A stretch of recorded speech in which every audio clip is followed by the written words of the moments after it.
करेंगे और उसको फायदा ही होगा। अब कुछ सवाल आप लोगों के लेता हूं मैं यहाँ पर कि कंपटीशन इतना क्यों बढ़ रहा है। भाई कंपटीशन, जो रिसोर्सेज आप लोगों के पास है मैं जवाब दे चुका हूं, वो सभी के पास है। और जब सभी के पास एक जैसा रिसोर्सेज हो तो निश्चित तौर पर कंपटीशन बढ़ना तय होता है। दूसरा बहुत बड़ा कारण है कि भाई जो आर्मी के या नेवी में, एयरफोर्स में अच्छे अच्छे बच्चे जाते हैं। एयरफोर्स और नेवी में तो बहुत अच्छे अच्छे बच्चे जाते थे। आर्मी में तो मैं मान लूंगा फिजिकल के भी आप पे होते थे, लेकिन टेक्निकल में वहां भी अच्छे ही बच्चे जाते थे। तो उन सब बच्चों का जब से वो अग्निपथ योजना आई है तो उससे पूरी तरह से रुझान हट गया। अब देश सेवा के लिए ऑप्शन ढूंढते हैं, क्योंकि कई सारे लोग ना, बहुत सारे बच्चे केवल पैसे कमाने नहीं जाते इन फोर्सेज में। उनका मतलब है कि मैं देश के काम आ सकूं, मुझे वर्दी पहनने का शौक है। बहुत सारे ऐसे बच्चे होते हैं। तो वो सारे बच्चों ने क्या ऑप्शन ढूंढा, भाई मेरी पढ़ाई उतनी बढ़िया नहीं है, मैं 10th लेवल की जॉब कोई देखूं, तो उन्हें सिर्फ एक ही ऑप्शन दिखाई देता है, SSC GD। पूरा बच्चा कन्वर्ट हो गया इस तरफ। और अब वो उस तरफ मेहनत नहीं करते कि इस तरफ मेहनत कर लेते हैं, कम से कम देश सेवा का भी मौका मिले तो जिंदगी भर तो मिले। तो वो जिंदगी भर देश सेवा का मौका ढूंढने SSC GD में चले आए सारे।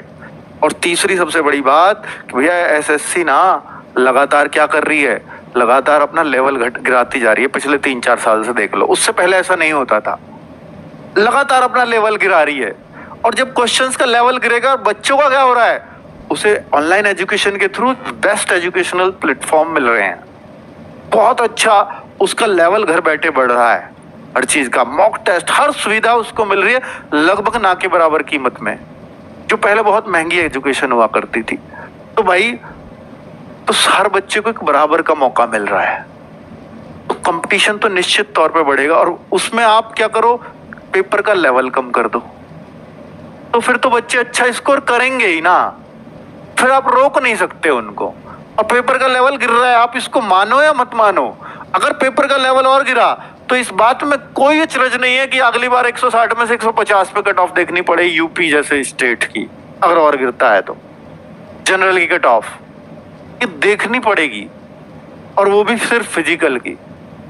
ठीक है, तो भाई इसलिए कंपटीशन बढ़ रहा है। और बढ़ रहा है तो अब हम सिलेक्शन कैसे लें। सबसे बड़ा चैलेंज ये है कि अगर एक एवरेज बच्चा, क्या अब केवल होशियार बच्चों को मिलेगी SSC GD, एवरेज बच्चा कभी सिलेक्शन नहीं ले पाएगा।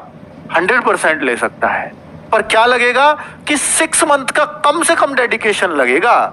पहले क्या है, पहले बच्चा जो थोड़े दिन पढ़ा, गलती से भाई ये सोच लिया रीजनिंग को स्ट्रॉन्ग कर लेता हूँ, मैथ्स को स्ट्रॉन्ग कर लेता हूँ और हिंदी को स्ट्रॉन्ग कर लेता हूँ, या हिंदी और रीजनिंग बहुत जल्दी से स्ट्रॉन्ग हो जाएंगे, मैथ्स और GS थोड़े हल्के भी चल जाएंगे, सिलेक्शन हो जाएगा। हो जाता था, आराम से हो जाता था, और उनको कोई भी कैच ही कर लेगा, कोई भी बहुत अच्छे से कवर कर लेगा, इसको हिंदी को और रीजनिंग को। लेकिन सिलेक्शन रुकता था इनसे, GS और मैथ्स से, और इनको वो पढ़ना छोड़ देता था, कट ऑफ कम जाती थी, आराम से सिलेक्शन भी हो जाता था। आज के टाइम पे अगर ये चारों सब्जेक्ट में कोई एक भी आपका हल्का रह गया, कोई एक भी ऐसा रह गया कि यार GS को छोड़ देता हूं, मैथ को, रीजनिंग को और हिंदी को स्ट्रॉन्ग कर लेता हूं, हिंदी को या इंग्लिश को, मेरा सिलेक्शन हो जाएगा, नहीं होगा। चारों पे मेहनत करनी पड़ेगी। अगर चारों पे मेहनत करने की बात आएगी तो 6 मंथ्स बहुत